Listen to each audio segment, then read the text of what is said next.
Bienvenue sur La Voix de la Nutrition, le podcast qui vous dit tout sur la nutrition et le bien-être. Je suis Julia, diététicienne nutritionniste, et je suis là pour vous partager mes connaissances et vous parler des sujets qui vous intéressent.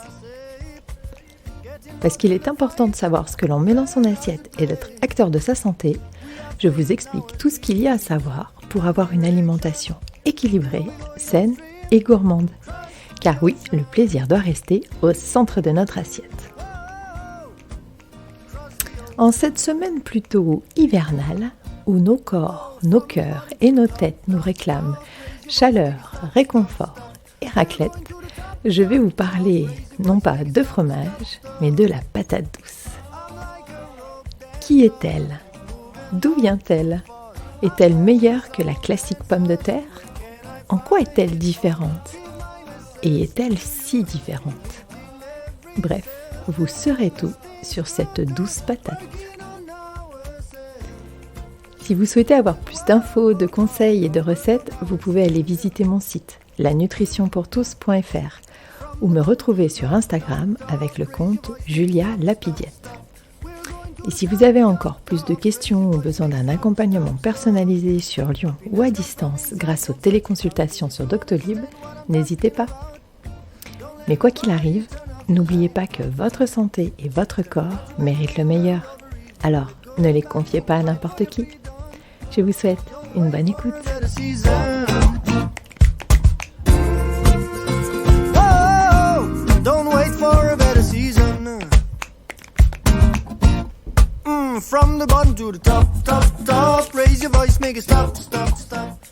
De la forme de notre si fameuse pomme de terre, mais souvent plus grosse, cette patate a plusieurs variétés qui se distinguent par leur couleur.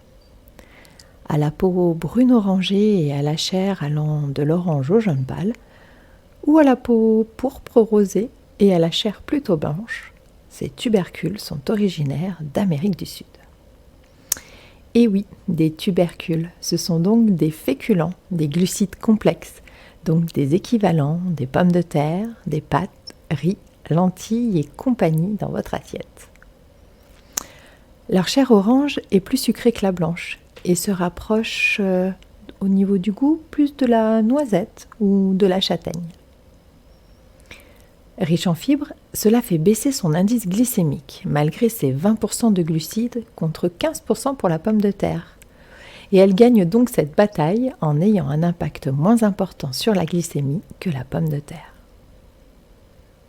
Rappelez-vous que l'indice glycémique est un bon référentiel, mais que c'est l'indice glycémique de l'assiette en totalité et non d'un seul aliment qui est importante.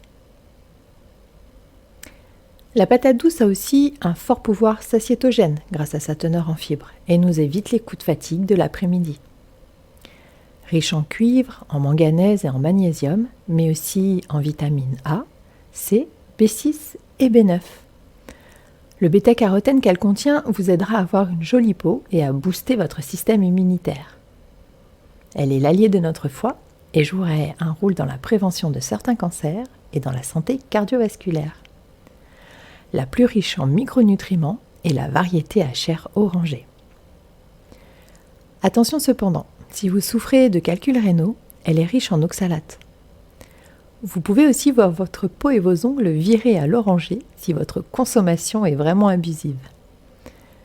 Ce qui n'a pas de risque pour la santé en soi, mais il faudrait juste assumer les demandes d'autographe des fans de Casimir.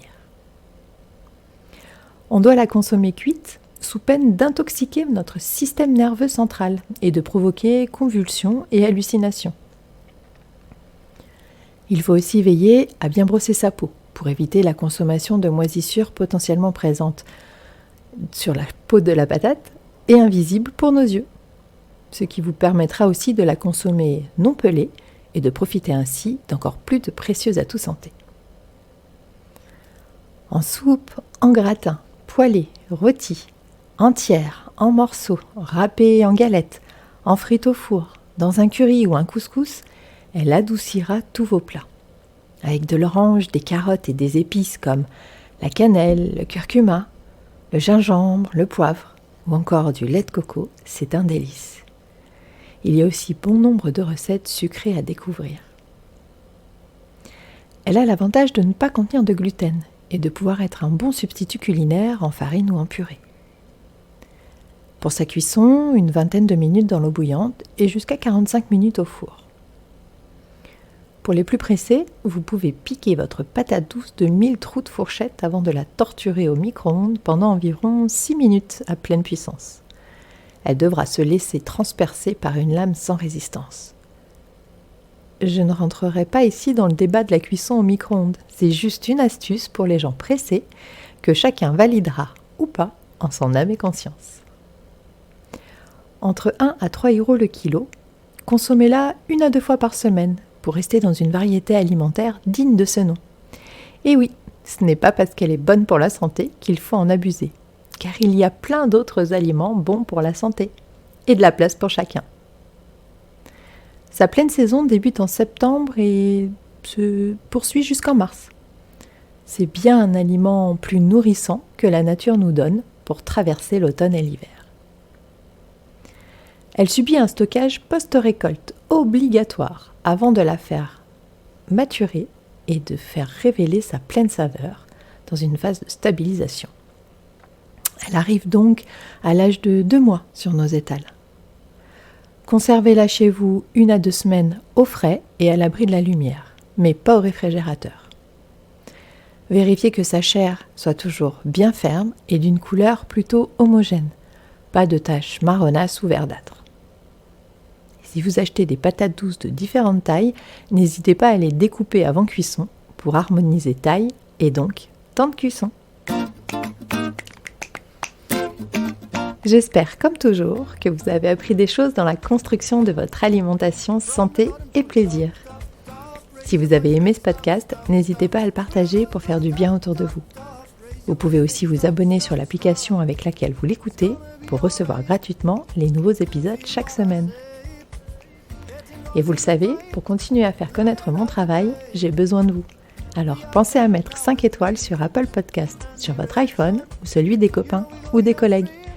Et laissez-moi un commentaire ou une envie de sujet, j'y répondrai avec plaisir. Je vous dis à jeudi prochain. Prenez soin de vous. Oh, from the bottom to the top, top, top. Raise your voice, make it stop, stop, stop. We're going to the top, top, top. Raise your voice, make it stop, stop.